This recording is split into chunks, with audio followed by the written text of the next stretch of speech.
300 लोगों से पूछताछ, लेकिन सिस्टम के कान पर जू तक नहीं रेंग रही है। इसी से आक्रोशित होकर बिश्नोई समाज अब ईंट से ईंट बजाने को तैयार हो गई है। 29 दिन का लंबा इंतजार, लेकिन ना तो कोई सबूत और न ही आगे बढ़ने के लिए कोई ऐसा नामो निशान है जिससे भबरी देवी के हथियारों को पकड़ा जा सके। और इसी से आक्रोशित होकर अब बिश्नोई समाज ने ये बोल दिया है और ऐलान कर दिया है कि वे अब आंदोलन के लिए जयपुर कूच करेंगे।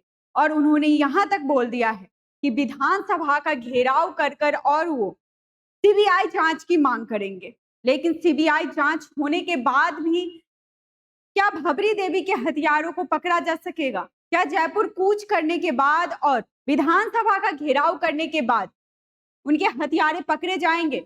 जैसे कि अभिषेक चौधरी ने बोला भी था, अगर जरूरत पड़ती है तो वो 41 गांव या 41 कौम के जो लोग हैं उनको इकट्ठा कर जयपुर के लिए कूच करेंगे और वहां पर लाखों करोड़ों की तादाद में भीड़ इकट्ठा कर और सरकार को बैकफुट पर लाएंगे और सीबीआई जांच की मांग करेंगे। तो क्या ऐसा होगा? भबरी देवी को न्याय मिल पाएगा?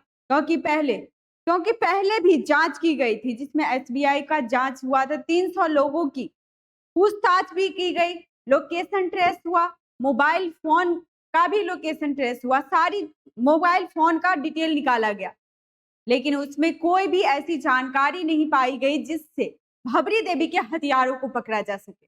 29 दिन बहुत होते हैं, लेकिन भबरी देवी के हथियारे पता नहीं कौन सी ऐसी प्लानिंग की गई जिससे भबरी देवी के हथियारों को 29 दिन तक सीबीआई जांच के लिए अब विधायक घेराव की बात कर रही है, विधानसभा घेराव की बात हो रही है। उससे पहले एसबीआई की जांच भी होती है, लेकिन फिर भी अभी तक भबरी देवी के हथियारों का कोई नामो निशान नहीं है। इनकी बेटियां रो रो कर बिलख कर अपने माँ के लिए न्याय की गुहार कर रही है समाज और प्रशासन से। प्रशासन कौन सा ऐसा प्रशासन, क्या प्रशासन भी इन चीजों में मिली हुई है जो उनको कोई भी सबूत, एक भी ठोस सबूत नहीं मिल रहा है भबरी देवी के लिए। 29 दिन होने के बाद भी ना तो कोई ठोस सबूत है और ना ही जिन नेताओं ने वादा किया था धरना प्रदर्शन पर जाकर वो भबरी देवी और बिश्नोई समाज के लिए इकट्ठा होंगे और समाज और सरकार को बोलेंगे, उनका भी नामो निशान नहीं है। हनुमान बेनीवाल, रविंद्र सिंह भाटी, इन्होंने भी सोशल मीडिया से वादा किया था कि अगर जरूरत पड़ती है तो वो धरना प्रदर्शन पर पहुंचेंगे, लेकिन अभी तक कोई भी ऐसा नामो निशान नहीं है जो रविंद्र सिंह भाटी या फिर हनुमान बेनीवाल वहां पर पहुंचे हैं। बस सोशल मीडिया से ही बोलना क्या काफी होता है। उनकी बड़ी बेटी राम ज्योति, जो कि जोधपुर अस्पताल में एडमिट थी, वो सीधे जोधपुर से धरना प्रदर्शन लोहावट पहुंचती है और लोहावट में सीधे धरना स्थल पर जाती है और वहां से अपने माँ के लिए रो रो कर न्याय की गुहार लगाती है। लेकिन फिर भी प्रशासन जो है उनके कानों पर जू नहीं रेंद रही और ना ही अभी तक कोई ऐसा ठोस सबूत वो ढूंढ पाए हैं। तो फिर प्रशासन का क्या ही मतलब है?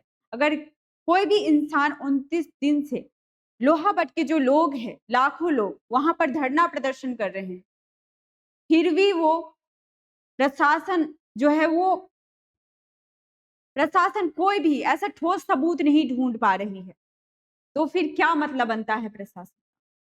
कृष्णा राम जो कि पूर्व विधायक रह चुके हैं, वो उन्होंने ये चीज बोला है, अगर जरूरत पड़ती है चाहे जो भी हो, अगर जल्द से जल्द त्वरित एक्शन नहीं होकर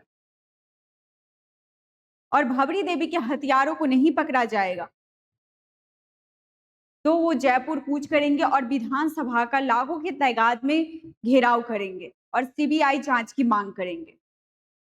तो अब देखना होगा कैसे वो जयपुर कूच करते हैं और विधानसभा का घेराव होता है या फिर उससे पहले ही भबरी देवी के हथियारे पकड़े जाते हैं या फिर ऐसे ही दिन से हफ्ता और हफ्ते से महीना चलता रहेगा, या इस मामले में भी डांगावास मामले की तरह ही कुछ होगा।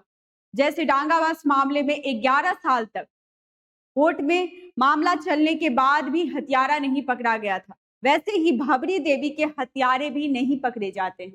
कुछ ऐसा ही भबरी देवी हत्याकांड में भी होगा। जैसे सीबीआई ने डांगावास मामले में लापरवाही बरती थी क्या? ऐसे ही, क्योंकि लापरवाही की वजह से ही 29 दिन होने के बाद भी अभी तक कोई ऐसा ठोस सबूत नहीं मिल पाया है और इसी वजह से विधानसभा के घेराव की बात कर रहे हैं और उन्होंने ये ऐलान भी कर दिया है कि वो विधानसभा का घेराव करेंगे और वहां पहुंचकर लाखों की तादाद में सीबीआई की मांग करेंगे या फिर प्रशासन उनकी मांगों को पहले ही समझकर सीबीआई की जांच की मंजूरी दे देती है। ये देखना होगा।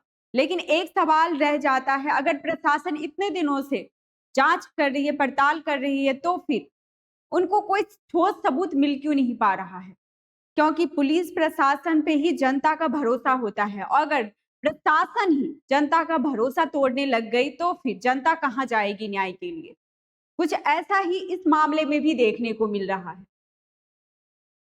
और भवरी देवी का तो किसी से दुश्मनी भी नहीं था, तो फिर कैसे इनके मामले में 29 दिन भी हो गए और 12 बजे के करीबन कोई नकाबपोश आकर इनकी गला रेत कर चले जाते हैं, लेकिन किसी को भनक तक नहीं होती है। बस भवरी देवी के 2 बेटी के अलावे या फिर प्रशासन का भी मिली भगत है इन चीजों में, जिसकी वजह से ही उनके जो अपराधी है वो पकड़े नहीं जा रहे हैं। तो अब देखना होगा आगे क्या होता है, क्या अपडेट रहती है। ये सारी चीजें मैं आपको वीडियो के जरिए शेयर करती रहूंगी। आप देखते रहिए हमारा चैनल हार समाचार और ऐसे ही बने रहिए। धन्यवाद।